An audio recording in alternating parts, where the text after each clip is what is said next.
Good morning, everyone. I just wanted to.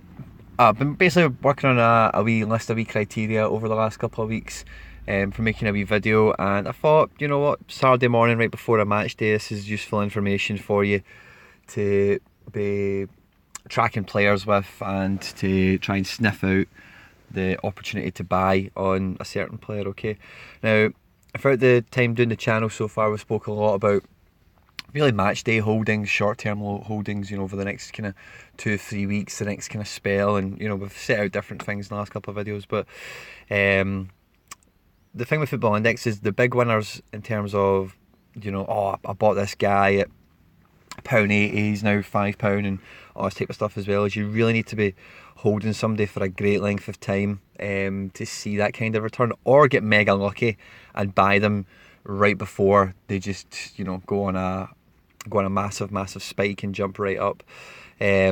So I'm not really going to have too much on the screen in terms of the index or anything today. I just want to have a look at the footy like I do every morning, and have a wee glance at the activity section, just seeing what's going on and who's buying who and all that type of thing as well. Okay, so let's jump right into it, guys. This is long-term hold criteria. Okay, I'll go through it one by one. Some points need a bit more explanation than others, so I'll try and get through the video quite quickly. But basically, if you're going to be holding somebody long term, we're thinking about over 3 months at least, okay, as a kind of time spell.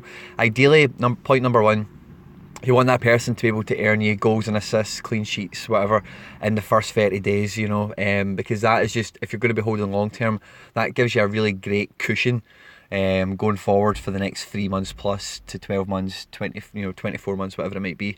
So that's something that definitely I'd put an asterisk on any player you're looking at for holding long term. If they've got a great run of fixtures in the next 3 or 4 weeks from whenever you're planning on buying them, it might not be right now. You might be looking at somebody in 2 months from now, and wherever it may is. So that first 30 days, if you can bag, let's say it's a striker, if you can get like 5 goals and 2 assists in a month, then that sets you up perfectly for the next time period. Number two, a top 6 English EPL club, or top 3 Spanish or German, or any Italian club that's in Europe really, is the sort of level of club you want to be on a longer term hold on. Just the reason I'm saying that, guys, is because they're basically a safer bet, in terms of how low their price can go. You're minimising your risk that way. There's some great long term holds that don't fit that point 2 criteria. Okay, so that's one that I'd say if you're finding somebody who fits that criteria, and then they fill up some of the other stuff that we're about to chat about, then all the better. Okay, point number 3, if they're outside the EPL, are they likely to move there, or at the very least be linked to the English League? Okay, now, because with the media buzz in Football Index, it's centred around the British media. Okay, so having attention for transfers to the EPL is partially vital. It's not the be all and end all if they're moving to like Real Madrid or Barcelona, or something like this, Bayern Munich. And you just need to think about guys like Alphonso Davies, Vinicius Junior, young exciting players that have not moved to the English Premier League but have seen a nice rise, and if you bought them on IPO, you'd be very happy with yourself right now. So it's just, for me personally, if you're holding for a mega long time, the English Premier League has to factor into it somewhere, at least with links. They might be linked to, say, Arsenal, but if they end up moving to PSG, it's not the end of the world, because PSG will fit in our bunch of criteria.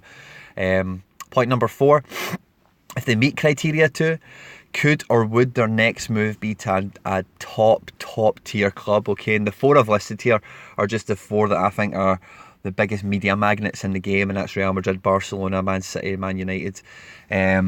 Just because of Man City, a wee bit more because of how many competitions they're likely to be in and how successful they are overall in recent times. But Real, Barca and United, if they're linked to anyone, it's international news, so if they're going to be linked to those teams, you can guarantee column inches, which is what you're after. Point number 5, can they earn buzz out with the 30-day period? Okay, so number 1, what we mean by this is, could they win best forward of the day? Could they win the media rankings on the day? Yes or no? You want that potential to be there with a previous track record of performance, okay? But also, are they likely to score goals and clean sheets and that out with the 30 days? Because if they're just a one-hit wonder, and if you think about somebody like Duvan Zapata that we had on before, he did great for a month, but he's kind of went a bit quiet now, and that's what you find with some people, is they go through great veins of form. But if you're holding somebody long term, you need them to be able to capture that form again, even though you won't see the direct benefit from it in terms of the dividend that it yields. Other people will, and that stimulates price movement.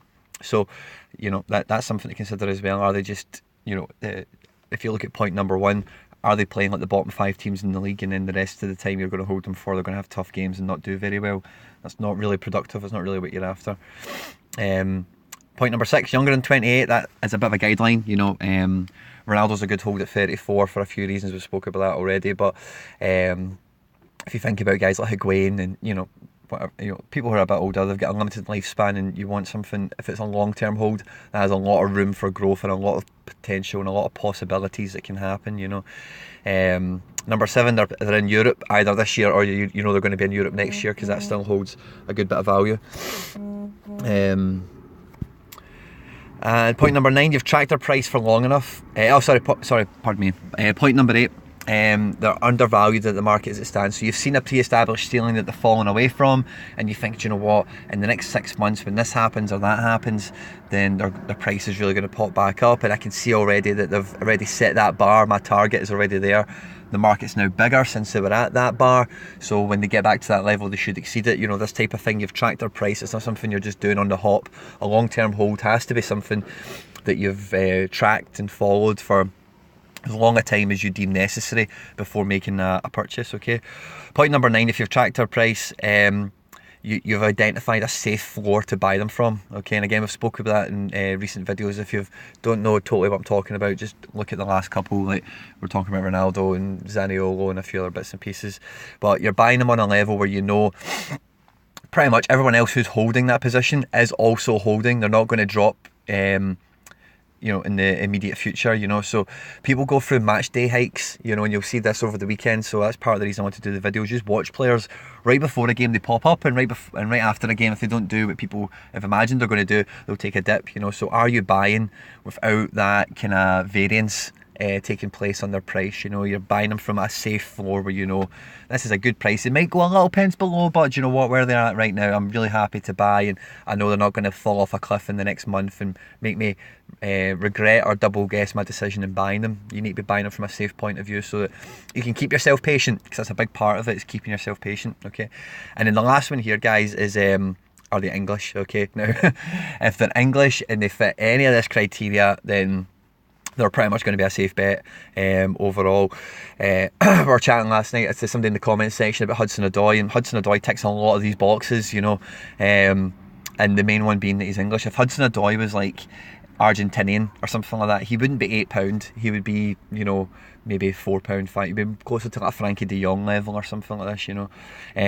But with them being English, they're just guaranteed more press attention, guys. Okay, so that is the golden egg at the end of it. You know, if you're finding somebody who fits a lot of this criteria and they're also English, you know, Mason Mount, Jadon Sancho, Emil Smith-Rowe, Reiss Nelson, you know, it doesn't matter if they're playing outside the UK, if they're coming back to the UK, or, you know, you reckon that they've just moved, you know, like Hudson-Odoi, if he moved to Bayern Munich, for example, then great, you know. But again, Bayern Munich buying Alphonso Davies ticks all these criteria as well, but he's Canadian, he's not English, so that's why there's that distinct difference in the value and how the market deems them as being valuable. Okay, so English is a big thing.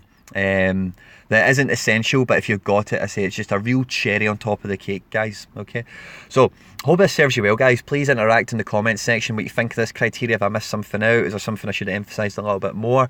Please subscribe, share, like the video, all that good stuff, guys. I hope the match day of the weekend is really, really good to you guys. Stay out of trouble, and I'll catch you on the next video. Take care, bye bye.